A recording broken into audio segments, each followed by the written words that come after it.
group, welcome. As I was saying, I'm Christian. This is Alice. We're both from DiscoveryEye and we're dialing in from Perth. So our mission for this group, for those people that are new, is we really want to use it as a forum for sharing case studies across the environmental industry, largely focused on Power BI, but all sort of data management, data visualization workflows. Allow people to learn new tips and tricks and empower Enviros on their Power BI journey. And we do record these sessions and they'll be made available via the YouTube channel and our blog. So just for everyone's reference. So just general housekeeping. We're all very familiar with Teams by now, but as a courtesy to the speakers, just mute yourself, please, when not speaking. Any questions you have, type them in the chat. I'll just do the introductory sort of few slides. Alice will take the main part and I'll just moderate the chat on a different machine. As I mentioned, it's being recorded, and if you need to zoom into any content from your machine, you can just hold Control on your keyboard and scroll into the mouse. We'd like to acknowledge as well the Bibbulmun people as the traditional owners of the land on which we are dialing in from today. Pay our respects to the Whadjuk people and their elders, both past and present, and also acknowledge the traditional owners from the lands that you're dialing in from, whether that's within Australia or Indigenous peoples you're dialing in globally as well. This is just a view from Janalup, locally here in Perth, and the Blackwall Reach south of the river, overlooking the Derbarl Yarragung, which is the Swan River as it's common. So DiscoveryEye, the sort of area that we focus on, we sponsor the meetup event. We try and put it on every month. Presenters pending if we can get them.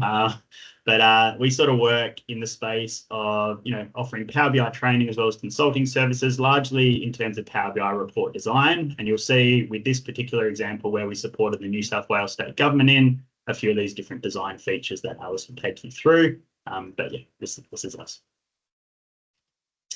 So the reason everyone's dialed in this session, we're going to explore the DQ flood recovery Power BI dashboard. So DQ is just the more newer name for the New South Wales state government, formerly known as the Department of Planning and Environment. So what we're going to do is we'll deep dive into the dashboard, and it'll focus on giving a bit of project overview. So initially the need for the tool, and then we'll explore Power Query, data modeling, DAX, and visuals. And Alice will take you through just for like quite simple demos and explanations about different techniques that have been used as part of this dashboard. And of course, as always with these sessions, there'll be opportunities for question and answers. So please feel free to write them in the chat, or alternatively, we should have some time at the end. So for those people that have seen the dashboard, I just put a link in the chat to it before. It's also, like I said, available on the EPA New South Wales website. So we work collaboratively with the New South Wales Department of Planning and Environment and the EPA to create this public-facing online interactive dashboard for the flood recovery program to help with communicating water quality monitoring results across the East Coast project study, so across the New South Wales coast. So the purpose of the dashboard is really to assist the community in understanding the extent and duration of flood impacts from a water quality perspective and help inform future decision-making around waterway use following these flood events. So that's really the crux of it. The dashboard wasn't designed or built to be like a live reporting tool as events were happening. It was sort of a retrospective look to be then be able to interpret the results a bit deeper and then understand how decisions could be made for managing these waterway systems. So I think that's over to you. Yeah, amazing. So over to me. I might, Christian's going to dial in on another computer so he can help with any questions in the chat. So I'm just going to switch to headphones. So bear with me 1 minute.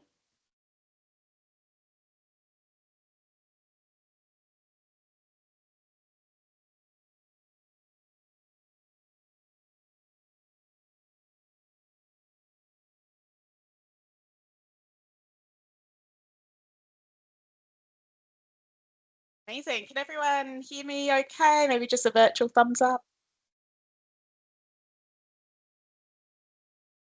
Awesome, thanks. Amazing.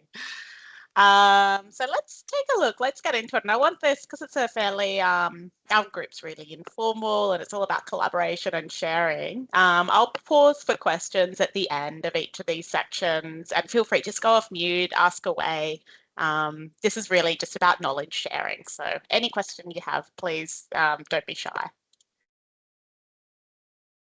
But before we dive into the back end and have a look at some of the demos, let's explore the dashboard. So Christian mentioned he posted a link to the Power BI report in the chat. And I just want to quickly take you through some of the key features of this Power BI report. So you can see here we've got a landing page which provides a little bit of an overview about the dashboard here.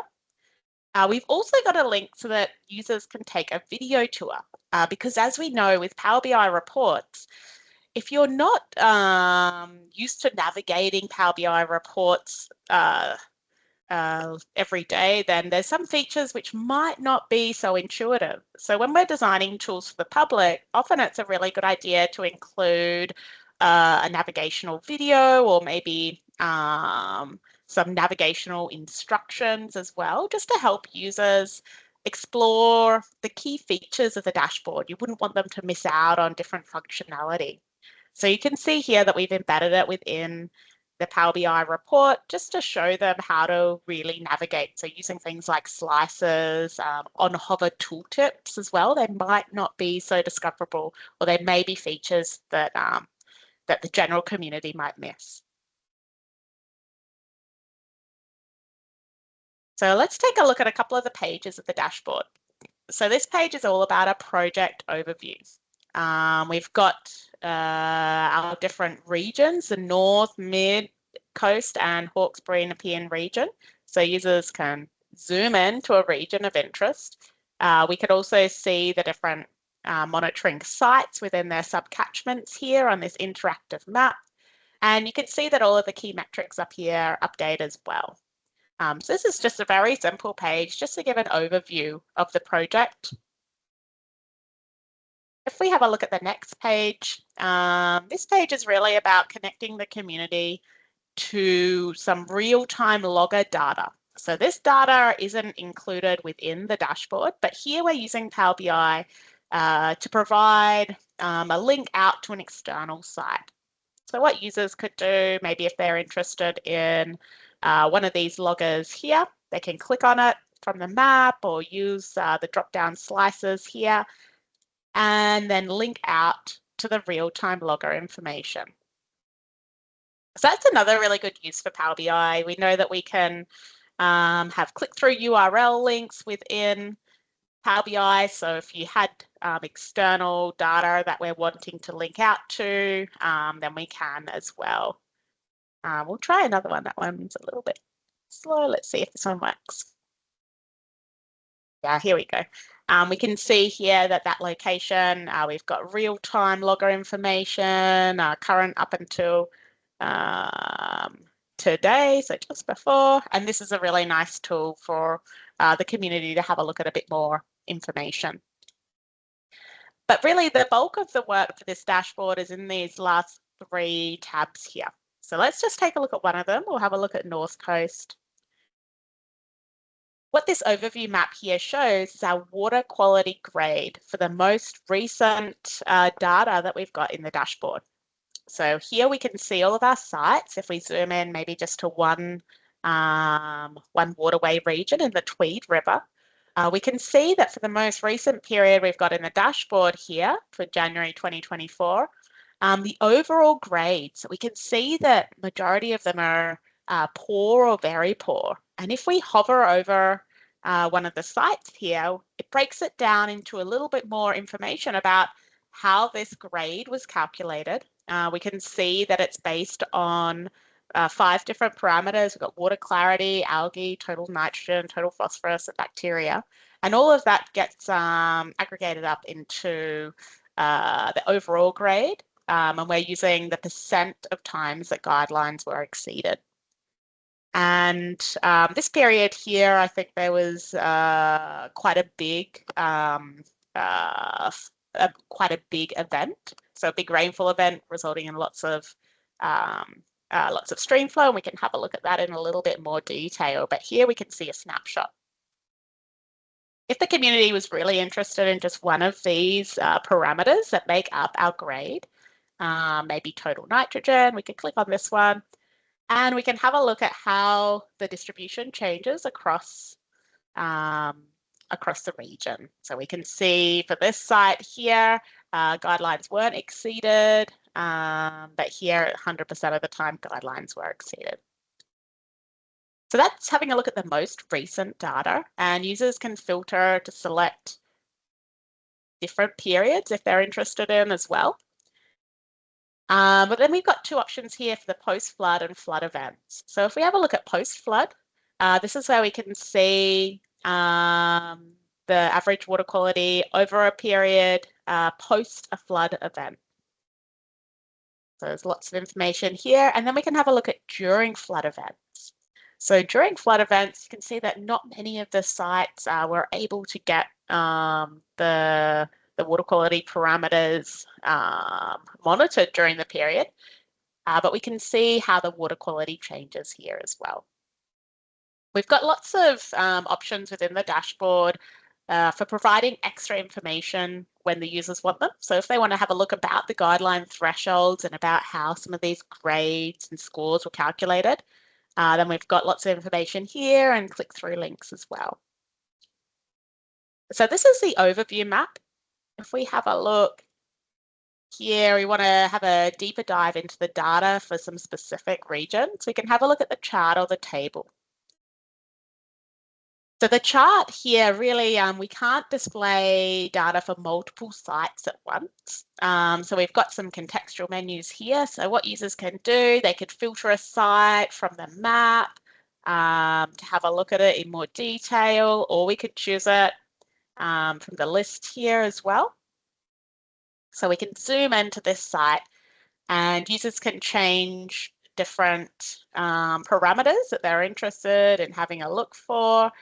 Here, this one looks quite interesting. We can have a look at the enterococci, maybe zoom into a little bit more of the recent data. And we can see that there's been a really big event here. It's actually a flood event. So on this bottom chart here, what we're seeing is the mean daily water level versus whatever parameter we've got selected up here. And we're highlighting the flood periods. So we can see there's a flood period here. We can see that in the top chart from the increase in the rainfall. And we can see just what happens to the water quality for this parameter for enterococci. You can see that it was exceeded. And that provides an indication that perhaps over a flood period that we do see increases in this type of concentration for this analyte compared to what it's like baseline. If we wanted to see a bit more of a breakdown, we can have a look at the table view. Within the table view here, what we're doing is we're showing the water quality sampling over time. We can select lots of different sites here and have a look at a summary. And we're highlighting the instances where the water quality results exceeded certain guideline thresholds. So this provides at a glance, we can have a look at when we were exceeding those thresholds. So this provides a bit more information.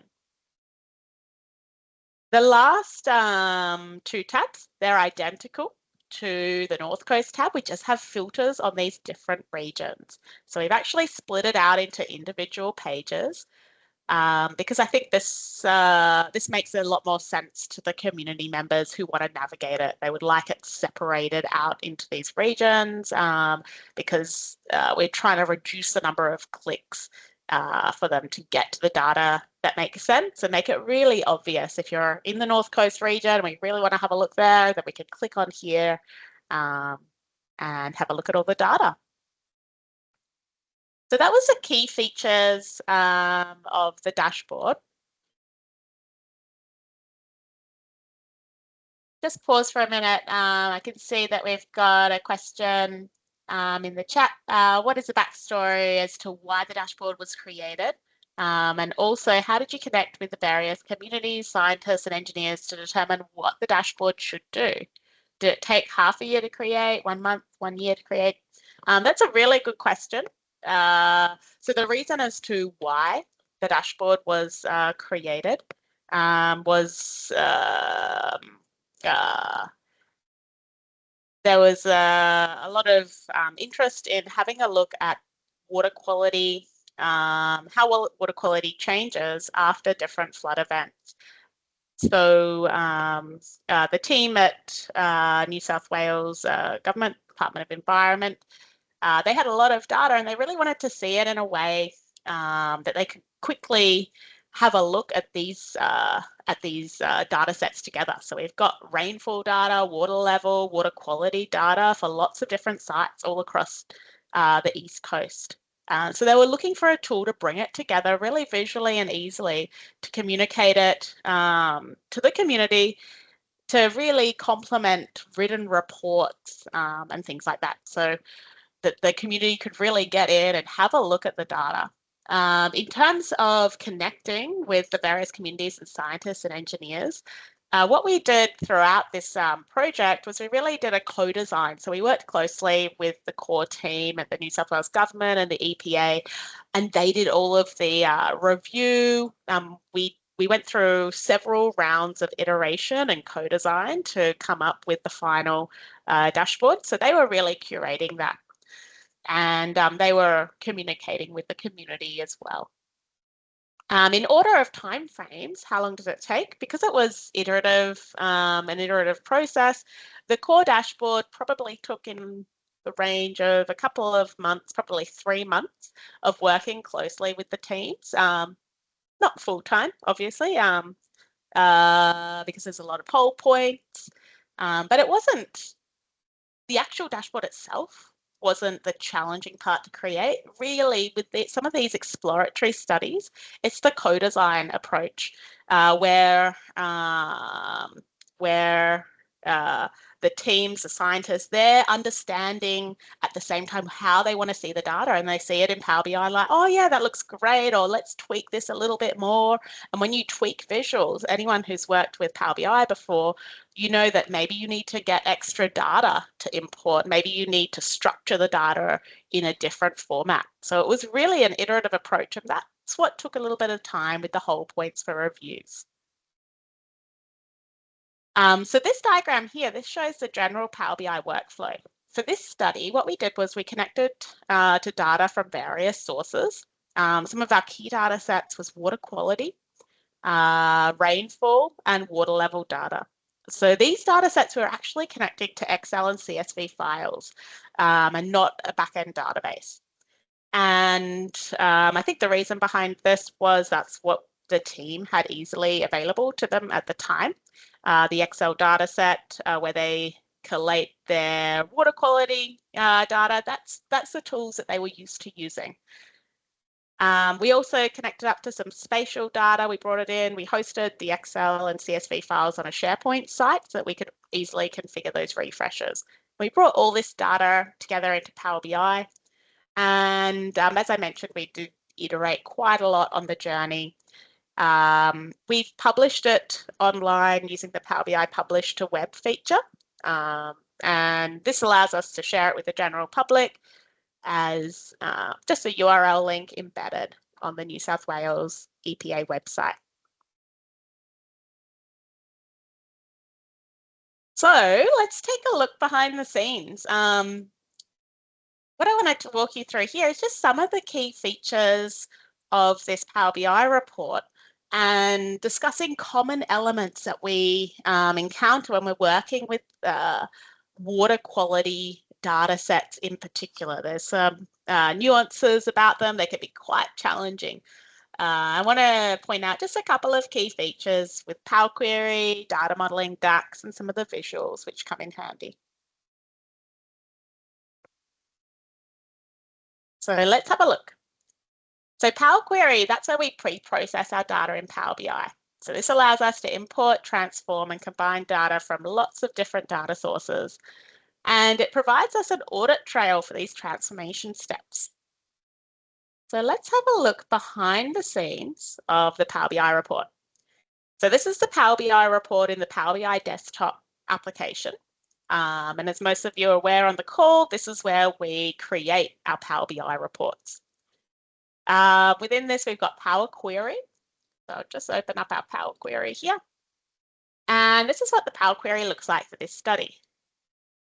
We have a lot of different queries here which we're loading into Power BI. And the reason behind that for this study is because we have a lot of different, often discrete data sets, which we want to visualize in this dashboard. So we've got spatial data, we've got some water quality data, we've got our rainfall data, our water level data, and other supporting data sets, such as like the real-time logger, locations, and different kind of design layers, like the water quality grade colors and things like that. The one I want to focus on today is this water quality data query. And I want to point out a couple of key features. If we have a look here, this is what the data looks like coming out of Excel, and we've just directly connected up to the source. So this is what the team maintained and update. You can see it's quite a lengthy matrix table. We've got data for sample date and site code. They're the key columns there. And then we also have all of our water quality parameters that we're interested in here. They're all as individual columns. So while this is really quite a good format in Excel for entering data and reviewing it, if we've worked with Power BI before, we know that it's often not the ideal structure for modeling our data and creating relationships. We really want it in a much more condensed format. So one of the key transformations when we're working with data of this nature, one thing we often do is unpivot other columns. And this is one of my favorite transformations. Essentially, what this does is it takes one row of data. So we can see previously we had one row which represented the sample date, 6th of September 2022 for this site code. And that had a lot of columns associated with it. And it's taking that one row and it's almost like transposing it into columns. So now we've got a column for date, site code, attribute, and value. And you can see if we bring all of those columns and we unpivoted them, we end up with lots of different columns. And really in this table, we're just interested in that water quality data. So what we've done is we've got a separate table which contains the parameters that we're interested in this dashboard. So we've got only 20 different parameters that we are actually wanting to visualize. And we can see that we've got a parameter name from their Excel database. And what we're doing is we're merging this in here so that we can just keep the parameters that we're interested in. So if over time they're adding more columns into that Excel spreadsheet, it's not going to break any of our queries. So we're trying to kind of soft code and protect for that. And if down the track they decide, oh, actually we do want to record an extra parameter and present that in the dashboard, that's where you could just update this parameters table, include it there. So a couple of other features of this data set, often when we're working with water quality, is we've got these below limit of detections. So you can see here for this data point, we've got less than 10. And this introduces a few problems or a few challenges for us when we're visualizing data in Power BI, because we're mixing data types here. If we want to visualize our data on a line chart or compute a statistic like the average water quality, we need our data to be data type like a number or a decimal, whereas this is a text. So what we want to do is we want to adjust our data for that. We want to, what we tend to do with this type of data is we use a function called split column by delimiter. So we're splitting it by that less than symbol. So then we can have two columns of data. Then what we can do is we can actually combine it back together. Here we've got a calculated column to adjust it. So if we have a below limit of detection, we can divide it by 2. Otherwise, we can just keep our data, which is above the limit of detection. And then we can also flag it as well. So we can flag whether it is below the limit of detection in case we did want to store that information. So that allows us to convert the data into something that we can work with within Power BI. And the last feature that I want to point out here, now we did a lot of processing of this data, but the last feature was really assigning the guidelines to the data. So this is something that we work a lot with when we're having a look at water quality data sets. Often we want to assess against certain guidelines. And the challenging part about this study was really the guidelines vary based on what some of the parameters actually were doing. So I think it was based on maybe salinity or turbidity. Yeah, based on elevation and EC actually. So elevation is static for your site.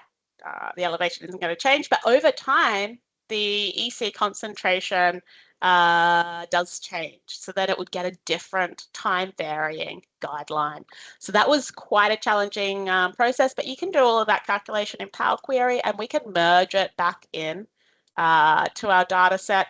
Here we've merged it back in so that we've got our upper and lower guideline threshold for these different parameters, and that accounts for that time varying nature.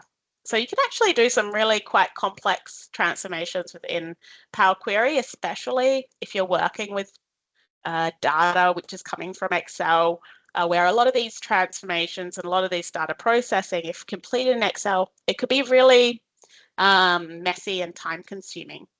And it's a lot of manual steps for the team. So we were trying to streamline some of that processing.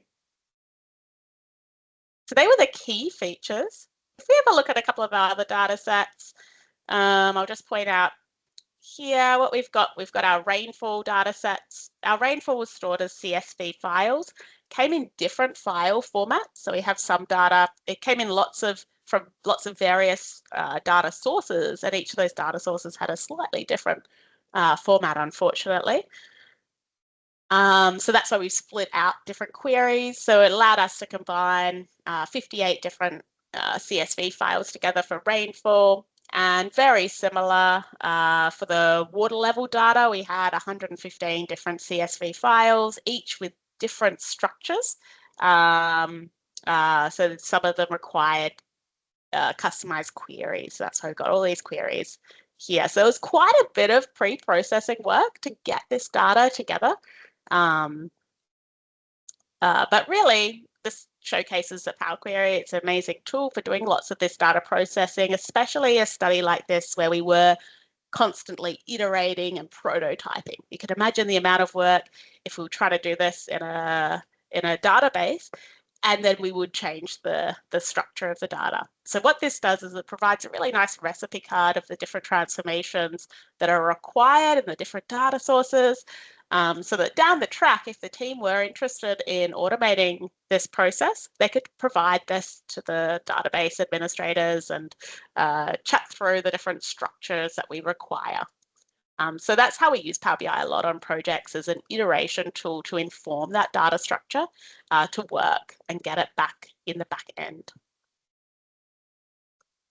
So that was a quick overview of Power Query. So I can see we've got a couple of different questions. Thanks, Christian, for moderating. Let me have a look. Yeah, awesome. So Mark, you like unpivot other columns as well.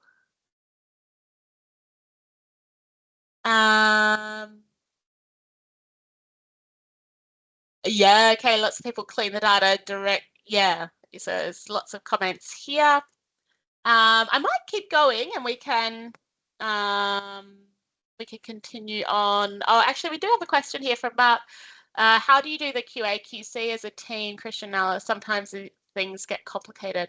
Yeah, it's really it's really tricky, especially when you are constantly iterating and tweaking the design, especially Power Query. Power BI, it's really, really good tool for QA.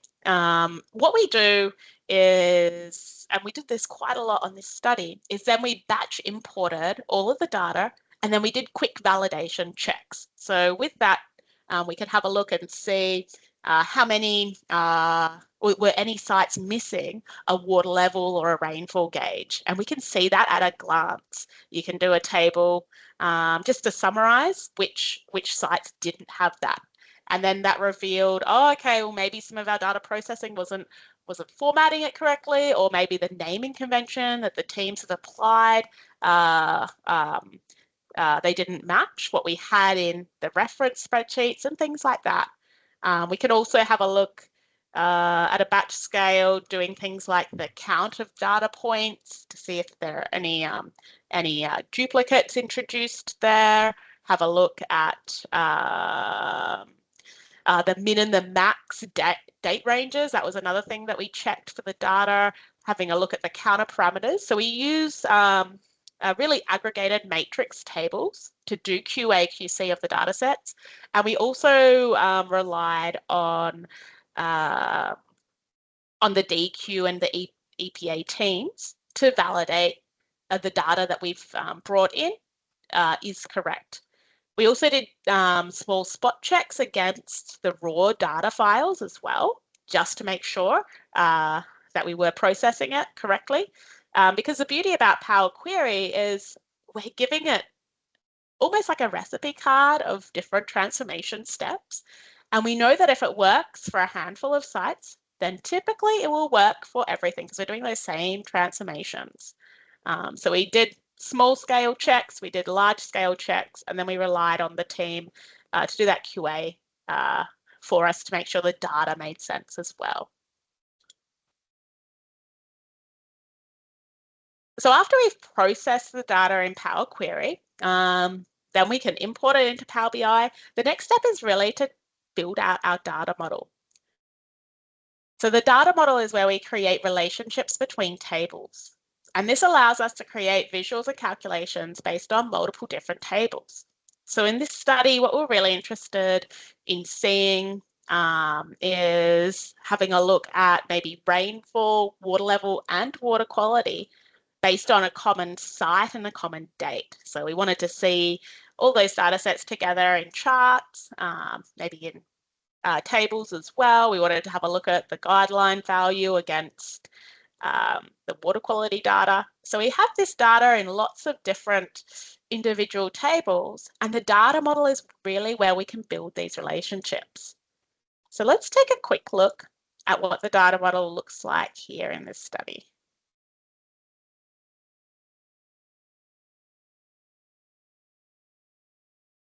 So this is the data model. We can see it's fairly straightforward. We've got a couple of dimension tables here at the top. So these contain the supporting information. We've got things like parameters, site attributes, spatial locations, and our date. And these are connected up to our different fact tables. Here we've got our key fact tables are our water quality data, our water level, and our rainfall data. We've also got this table here. This is like a supporting table we use just to calculate the number of samples. It's using some key metrics. So this is just a calculated table here as well. But these are our key fact tables.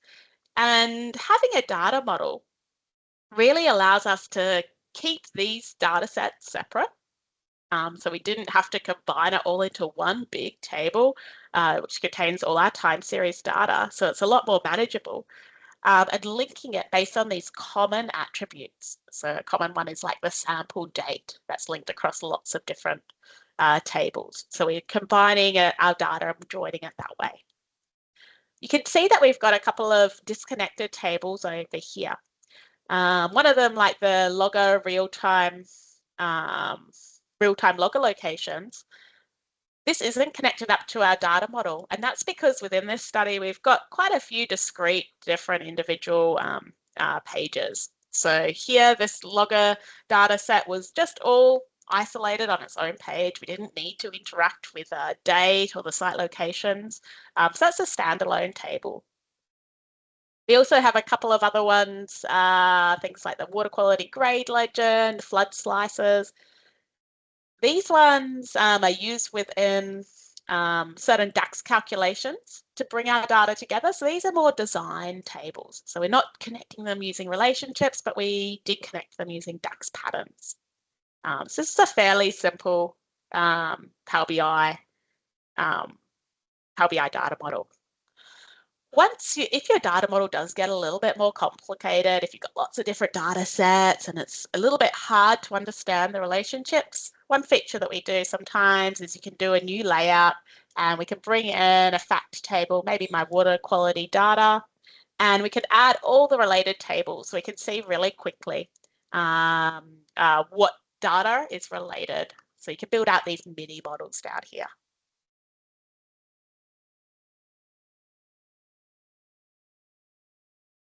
So let's have a look at the next step behind the scenes, DAX calculations.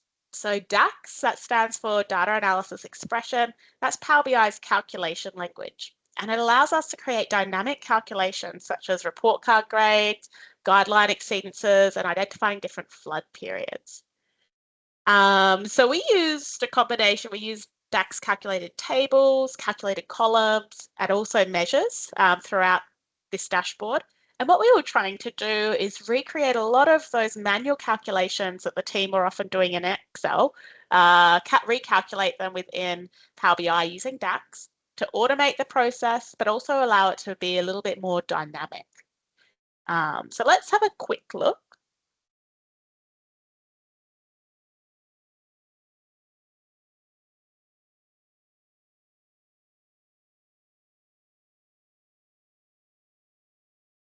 Sorry, I think I just had a sip of tea and went down the wrong way.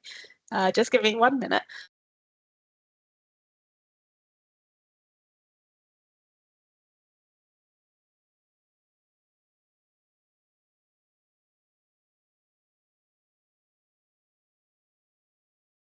Oh, sorry about that. I hate it when that happens. Okay, let's take a look at DAX.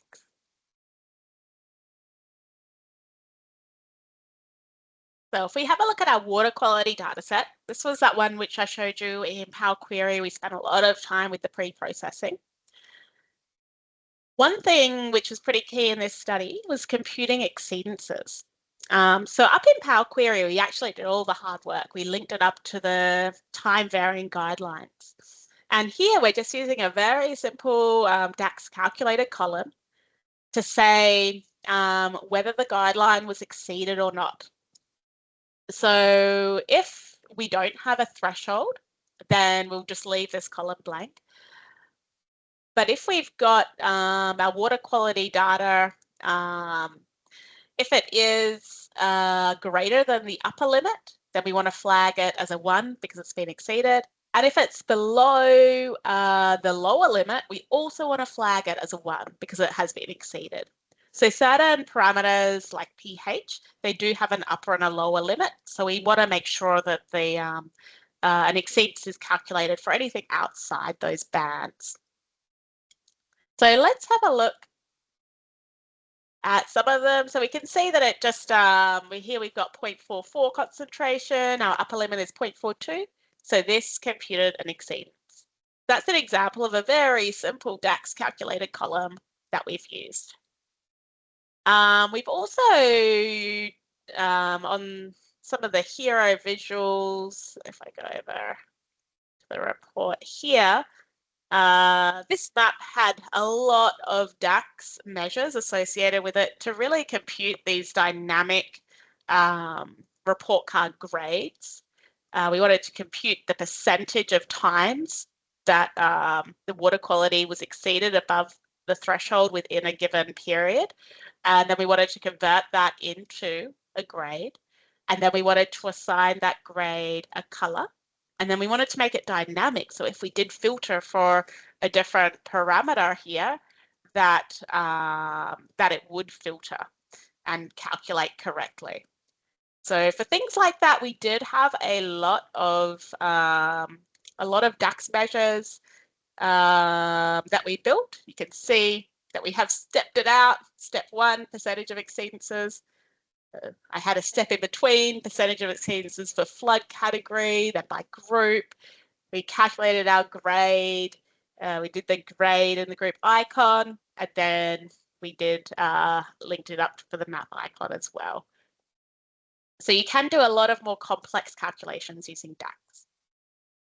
I'll just check in. I see we've got a question from Pat. Hey, Pat.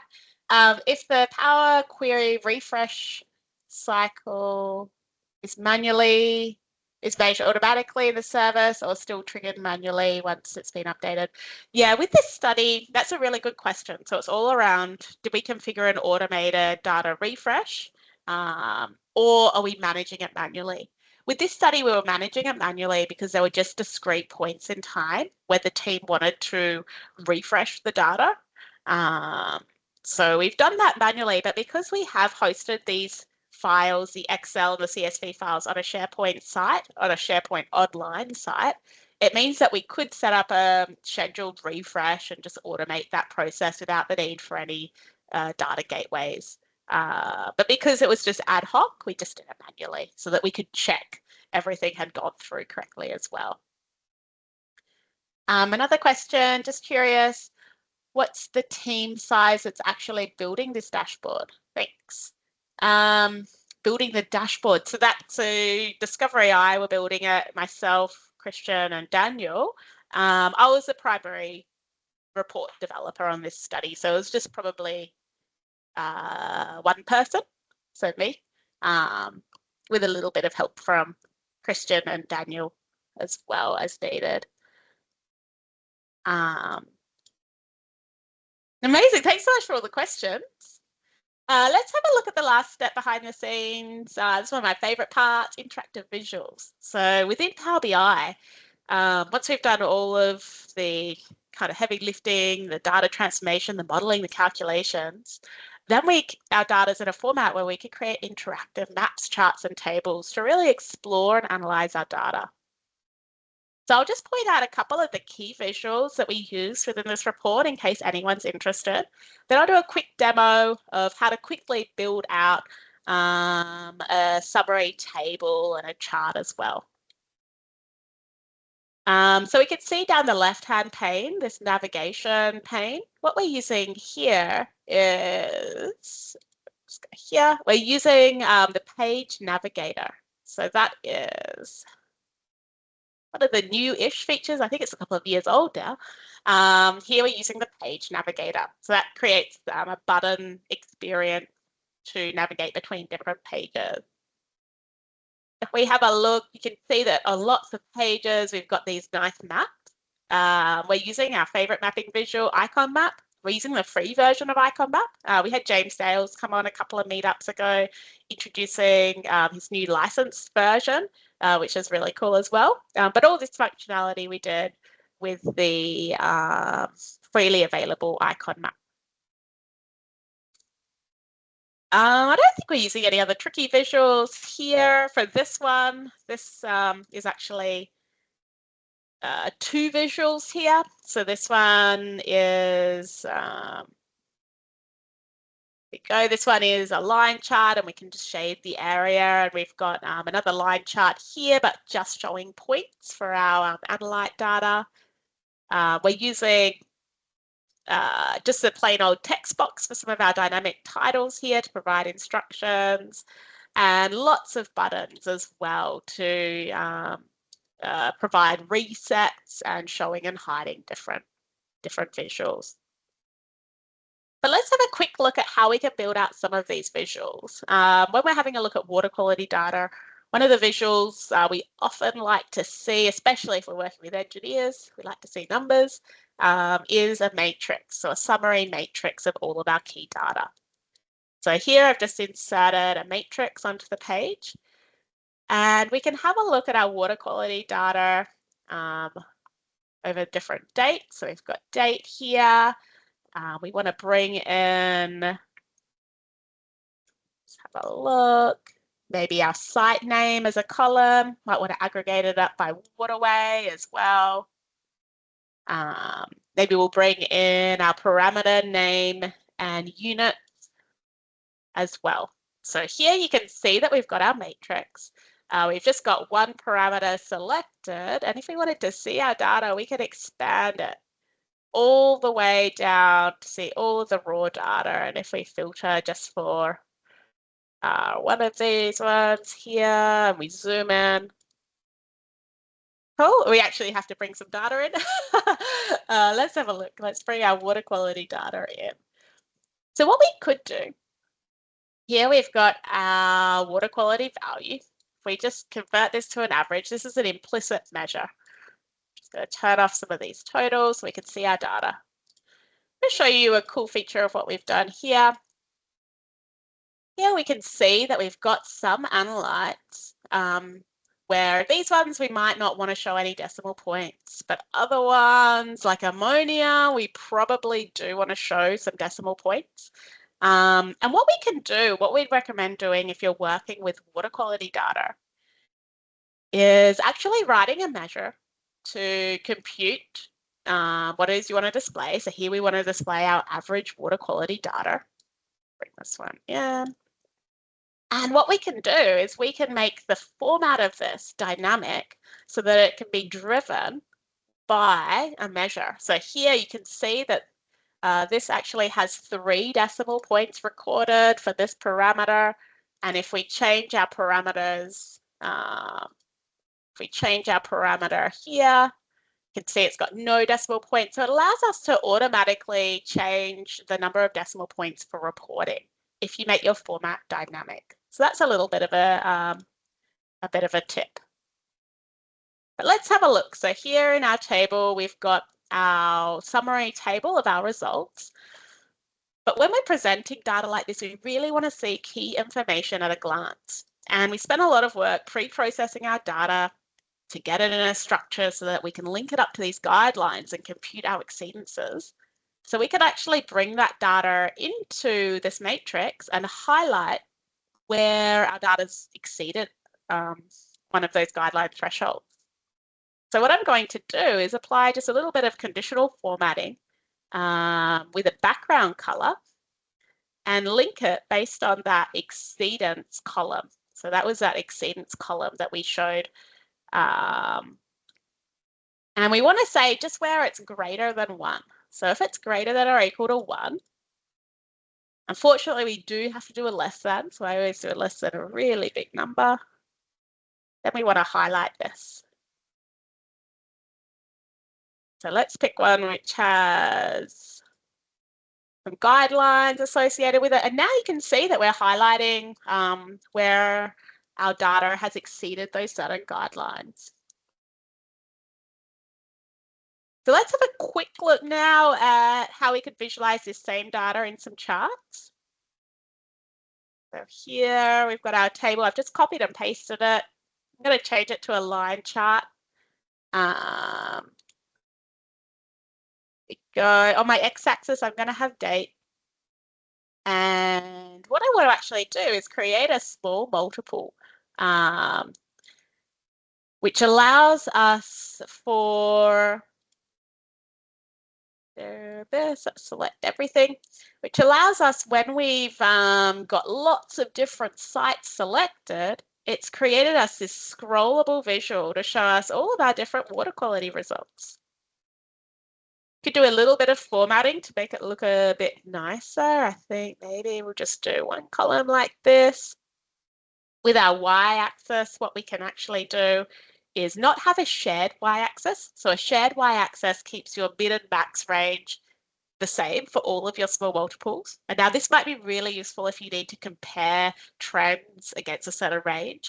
But if we're having a look at data like this, where maybe you've got one site which really skews it, it can be quite challenging to review your data like this. So you can turn that off and you can scale it to fit, just so we can see a little bit better what our data looks like. You could also put on markers for this type of data so that we can see where the water quality samples were as well. We could obviously do lots more formatting to make it look good, but you can see here it's all interactive. So at a glance, we can toggle, we can change, review our different water quality trends as well. So that was a very quick overview of the visuals. And I just wanted to end before breaking for more questions by saying that hopefully this shows you that this Power BI report was more than just a really nice, pretty picture used for communicating the data. What we did on this study is we worked closely with the team to do a lot of the pre-processing. They were faced with mountains of data. They had all of these different CSV files, their data in Excel, and we really helped them to bring it together, do a lot of the data processing, identify things like flood periods, plot the data all together, compute those dynamic exceedances and water quality grades in a way that automates it. So when more data became available and we refreshed it, it did a lot of those manual processing steps. Streamlined lots of the calculations as well. And we saw it's a low-code drag and drop interface. And this allowed us to really iterate and co-design the dashboard together based on feedback. So we work primarily with Power BI, but we do a little bit, or by we, I mean Daniel, Daniel Patrick. He works with us to do a bit of custom scripted web tools. And I would say in Power BI, it's so much faster at creating these visuals. It's a drag and drop interface. It does have some limitations on what we can achieve, but for the most part, it's a really useful tool for analyzing and visualizing this type of information. So hopefully this gave you a bit of an insight into behind the scenes of the tool, a bit of inspiration maybe if you've got similar data as well. But now I'd like to just break for any final questions. Have a look in the chat, but please feel free to go off mute as well. We have a question from Mike. For the icon map backgrounds, did you see the built-in default OpenStreetMap standard, or did we use it? I think that we might have used, I quite like the Mapbox ones. It's just a style preference, but let's have a look. Yeah, it looks like Mapbox. Let's have a look. So in Icon Map, it allows you to add in some background layers. By default, it's the OpenStreetMap. We can also connect up to Mapbox. Here I've just done the Mapbox outdoors with no customization. All this requires is a Mapbox access token as well. So you can set up a free Mapbox account and get an access token just to use their backgrounds. If you wanted, you can also have a custom URI for a custom background. So we've done this on other projects where you can create a custom background in Mapbox and bring that in. And you can also change your background. So here we've got conditional formatting on the background. So you could imagine you could have a slicer to allow users to change the backgrounds. So we've done this on studies where, say, we've got aerial drone footage of a site and you want to have a look how it changes over time. Or like we did some seagrass mapping, and you can change it over time. So that's a really common one as well. Another question from Mark. Who keeps the dashboard going after we're done? Someone at EPA or DQ? Do they know how to refresh and keep things up to date? Yeah, it's a great question. So with this study, we did handover and integration as well as training. So internally within DQ, there is people who have the skills and the data available to update and maintain. But I think as part of this study, it was a fixed time frame study. So the actual core group who was project group who was working together at DQ, that study ended. So the dashboard is integrated on their system, and it could be updated if they did want to pick it up down the track and have a look at maybe more automating, tapping into the databases to do it much more automatically. So they've got the skills, but at this moment, I think that it is the project itself, that initial timeline's finished. We've got a couple of extra questions here. So one from Joy. Thank you so much. She was wondering, how does the dashboard implement data confidentiality measures to protect client information in private projects accessible only to specific users. So in this study, the key objective was to have a public community engagement tool. So all the data is public.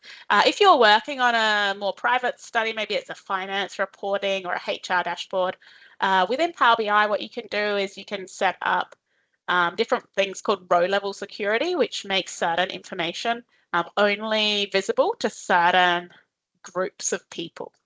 So that's what I'd recommend if you're interested in that, just typing that into Google. I know Reza Rad from Radicat, he's got lots of good posts on row-level security.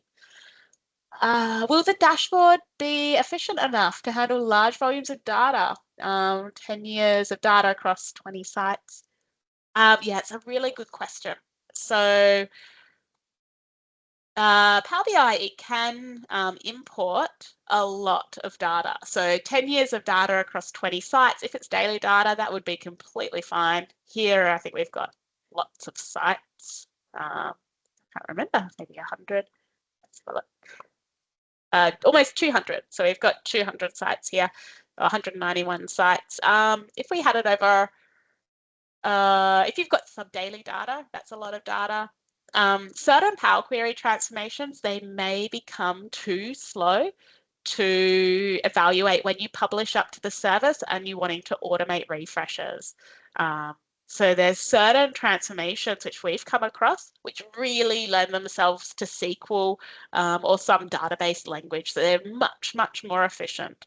Like doing conditional mergers and things like that. Even group bys can be slow. There's certain transformations in Power Query which have too slow a performance. So it really does depend. If you're straight importing data, then that shouldn't be too much of an issue. But if you're doing some of the transformations in Power Query, you may run into performance issues. Always got a question. You mentioned limitations. Was there anything the agency wanted that you couldn't present? That's a good question. And this is something that crops up all the time. One thing that people really want the ability to do, I'll just show you on this chart here, is see your data, your water quality data, and all the thresholds associated with it. So maybe it's your guideline thresholds or compliance reporting. Showing your water quality trends on a chart with threshold lines and making this interactive, that seems so simple, but it's really challenging. So that's something that was really hard. We also couldn't conditionally format these points to show when it did exceed a guideline threshold. I think they wanted a different color and symbol. We're just not able to do that with this type of visual in Power BI. This chart here, this was a little bit of a workaround. Ideally, it would have been one chart, but it's two charts here, which work fine for the purpose. I think majority of the visuals that they wanted, we could achieve. But yeah, that guideline and threshold one's one which crops up a lot. We do have some solutions for it. But that's where if you did get stuck and you really wanted to use Power BI, but you did have a hero visual that you couldn't complete within the core visuals, that's where we'd use something like Deneb. So Deneb is a custom visual that Daniel Marsh-Patrick, who works with us, he's built. And you can create a customized visual using that. So an example current project we're working on is visualizing windrows plots in Power BI. And we can't do that very easily in native visuals. So that might be one where we use something like Deneb to visualize it.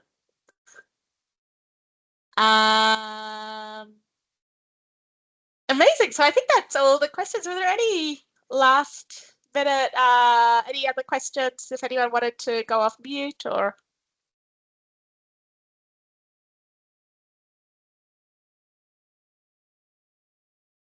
One more question, Alice. Whose YouTube videos do you watch when you get stuck? Christian and Daniel, do you have any suggestions too? Always good to have a lifeline. Yes, yeah, there's so much material out there on Power BI. It's almost overwhelming when you Google it. Who do you watch?